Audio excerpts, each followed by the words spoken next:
ಹೆಸರುಬೇಳೆ ಕಿಚಡಿ ಮಾಡಲು ಮೊದಲಿಗೆ ಹೆಸರುಬೇಳೆ 4ಕ್ಕೆ 1, 2 ಗ್ಲಾಸ್ ಅಕ್ಕಿಗೆ ನಾನು 1/4 ಗ್ಲಾಸ್ ಹೆಸರುಬೇಳೆನ ತೊಗೊಂಡಿದ್ದೇನೆ. ಅದನ್ನು ಸಣ್ಣ ಉರಿಗೆ ಚೆನ್ನಾಗಿ ಕಂದು ಬಣ್ಣವರೆಗೂ ಚೆನ್ನಾಗಿ ಹುರಿದುಕೊಳ್ಳಬೇಕು. ಇವಾಗ ಇದು ಚೆನ್ನಾಗಿ ಕಂದು ಬಣ್ಣ ಬಂದಿದೆ. ಒಂದು ಪ್ಲೇಟಿಗೆ ಇದನ್ನು ತೆಗಿತಾ ಇದ್ದೀನಿ. ಇವಾಗ ಇದೇ ಕುಕ್ಕರಲ್ಲಿ ಒಗ್ಗರಣೆಗೆ ಎಣ್ಣೆ, ಸಾಸಿವೆ, ಜೀರಿಗೆ, ಬೇಕು ಅಂದರೆ ಸ್ವಲ್ಪ ಕಡಲೆಬೇಳೆ, ಸಣ್ಣಗೆ ಹಚ್ಚಿರುವಂಥ ಬೆಳ್ಳುಳ್ಳಿ, ಆಮೇಲೆ ಉದ್ದುದ್ದ ಹಚ್ಚಿರುವಂಥ ಹಸಿಮೆಣಸಿನಕಾಯಿ, ಇವಾಗ ಹುರಿದು ಇಟ್ಕೊಂಡಿರುವಂಥ ಹೆಸರುಬೇಳೆನ ಆ್ಯಡ್ ಮಾಡಿಕೊಂಡು, ಇವಾಗ ನಾನು 2 ಗ್ಲಾಸ್ ಅಕ್ಕಿನ ತೊಳೆದು ಅದಕ್ಕೆ ಆ್ಯಡ್ ಮಾಡಿ, ಮಾಮೂಲು ಅನ್ನಕ್ಕೆ ಯಾವ ಥರ ಆದರೆ ನೀರು ಇಡ್ತೀವಿ 1ಕ್ಕೆ 2.5, ಇದಕ್ಕೂ ಅದೇ ಥರ ಸೇಮು.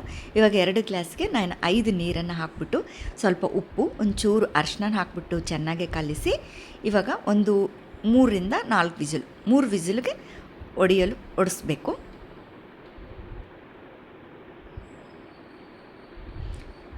ಇದಕ್ಕೆ ಚೆನ್ನಾಗಿ ಕಾಂಬಿನೇಷನ್ ಎನಿ ಉಪ್ಪಿನಕಾಯಿ, ಮ್ಯಾಂಗೋ, ಲೆಮನ್ ಮತ್ತು ಚಟ್ನಿ ಪುಡಿ, ಕಡಲೆ ಪುಡಿ, ಕೊಬ್ಬರಿ ಪುಡಿ ಯಾವುದಾದ್ರೂ ತೊಗೋಬೋದು. ಯಾವುದೂ ಇಲ್ಲ ಅಂದರೂ ಪರವಾಗಿಲ್ಲ. ನೋಡಿ ಎಷ್ಟು ಕಲರ್ಫುಲ್ಲಾಗಿದೆ. ಬೇಳೆ, ಉಪ್ಪು, ಖಾರ ಎಲ್ಲ ಇದೆ. ಇದ್ರ ಜೊತೆಗೆ ಬರೀ ತುಪ್ಪ ಇದ್ದರೆ ಸಾಕು, ಬಿಸಿ ಬಿಸಿ ಕಿಚಡಿ ತುಂಬ ಟೇಸ್ಟಿಯಾಗಿರುತ್ತೆ. ಇದ್ರ ಜೊತೆಗೆ ನಂಚ್ಕೊಳ್ಳೋಕ್ಕೆ ಚಟ್ನಿ ಪುಡಿ ಮತ್ತು ಪುಡಿಗಳಿದೆ, ಚಟ್ನಿ ಇದೆ, ಕಾಂಬಿನೇಷನ್ ತುಂಬ ಚೆನ್ನಾಗಿರುತ್ತೆ. ಬಿಸಿ ಬಿಸಿ ಕಿಚಡಿ ತುಪ್ಪ ರೆಡಿ ಟು ಈಟ್.